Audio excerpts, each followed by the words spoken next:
नमस्ते students, I JVN Indu, assistant professor, department of science and technology, faculty of education and methodology, Jyoti Vidyapeeth, women's university.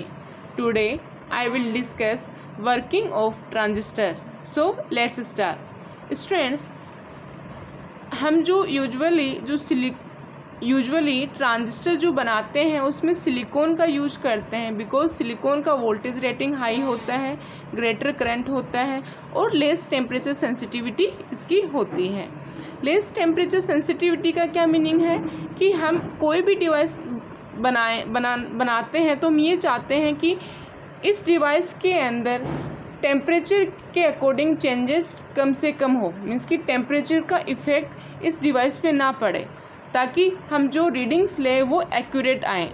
तो इसी वजह से silicon का हम लोग यूज करते हैं, बिकॉज सिलिकॉन का जो टेम्परेचर सेंसिटिविटी होता है वो लेस होता है.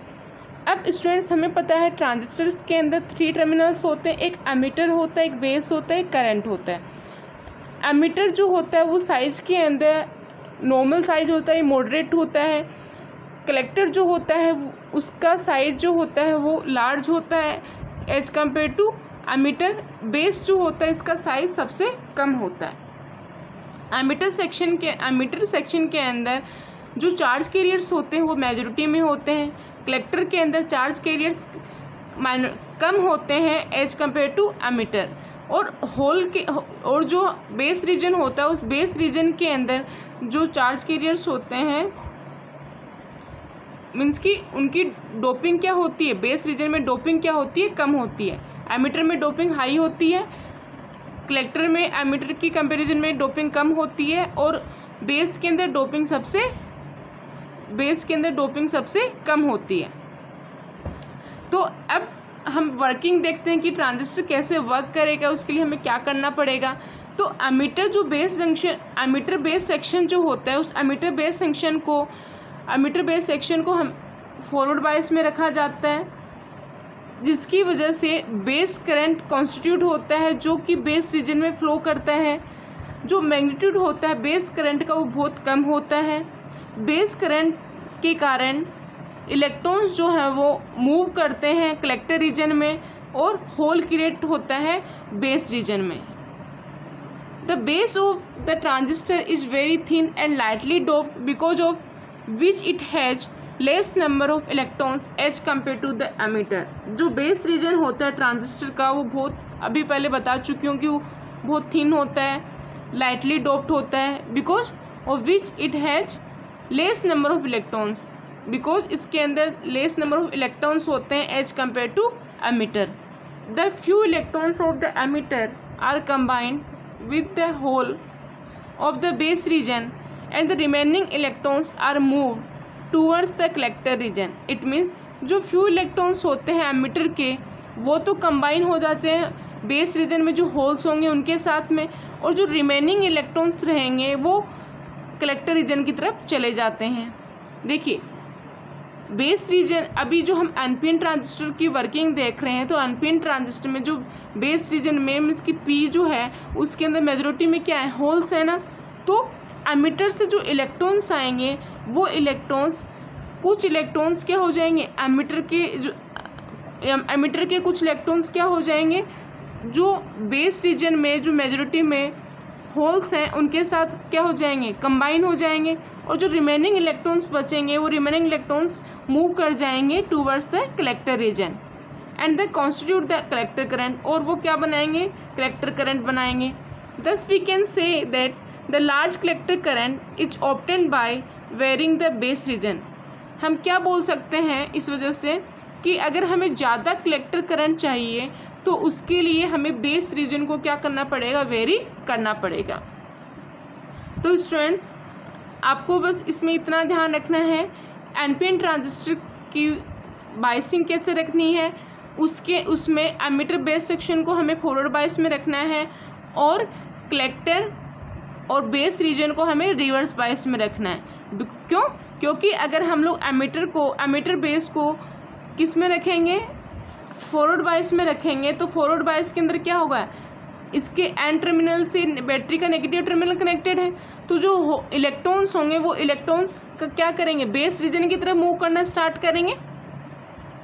और कलेक्टर में जो इलेक्ट्रॉन्स हैं, कलेक्टर और बेस क्या है, रिवर्स बायस में है, तो कलेक्टर के अंदर जो मेजॉरिटी में इलेक्ट्रॉन्स हैं वो इलेक्ट्रॉन्स किसकी तरफ मूव करेंगे, पॉजिटिव टर्मिनल की तरफ मूव करेंगे।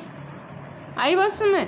तो इससे क्या होगा, एमिटर के अंदर जो इलेक्ट्रॉन्स है वो ज़्यादा से ज़्यादा इलेक्ट्रॉन्स किस में जाएंगे, कलेक्टर के अंदर जाएंगे, और इस वजह से क्या होगा, हमारा करंट फ्लो करेगा।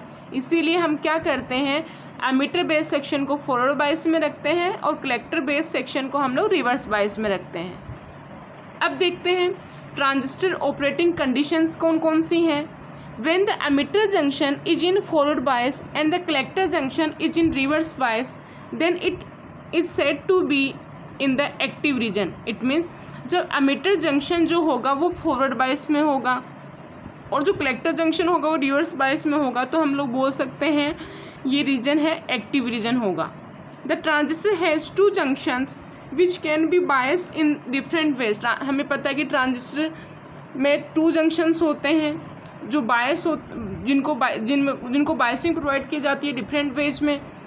The different working conduction of the transistor is shown in the table below. अब इस टेबल में देखते हैं, कंडीशन दे रखी है, देन एमिटर जंक्शन दे रखा है, कलेक्टर जंक्शन दे रखा है, देन रीजन ऑफ ऑपरेशन दे रखा है। तो देखिए कंडीशन क्या है,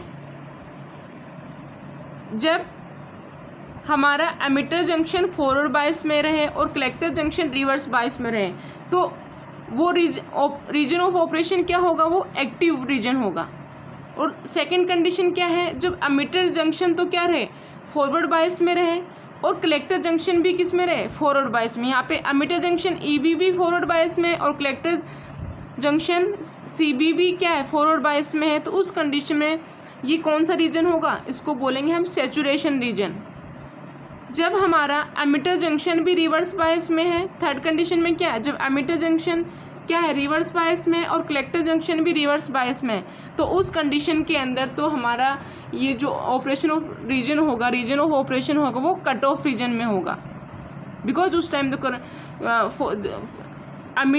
एमिटर के अंदर जो इलेक्ट्रॉन्स हैं वो इलेक्ट्रॉन्स तो कलेक्टर के पास जा ही नहीं पाएंगे, तो इस वजह से करंट फ्लो होगा नहीं, तो ये हमारा किस में हो जाएगा, रिवर्स बायस हो जाएगा, कट ऑफ रीजन में चला जाएगा।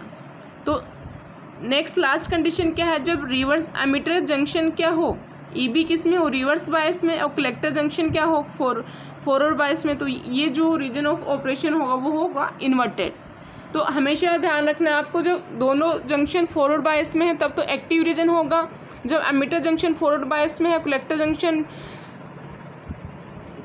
जंक्शन भी फॉरवर्ड बायस में, तो उस कंडीशन में सैचुरेशन रीजन होगा। जब एमिटर जंक्शन रिवर्स बायस में हो, कलेक्टर जंक्शन भी रिवर्स बायस में, उस कंडीशन में कट ऑफ रीजन होगा। और जब एमिटर जंक्शन रिवर्स बायस में हो और कलेक्टर जंक्शन फॉरवर्ड बायस में, तो ये इन्वर्टेड हो जाएगा। तो today I discussed the working of transistor and the operating conditions of transistor. I hope you are satisfied with my digital session. If you have any query, please mention in the comment section. I will resolve it on the live session. Thank you.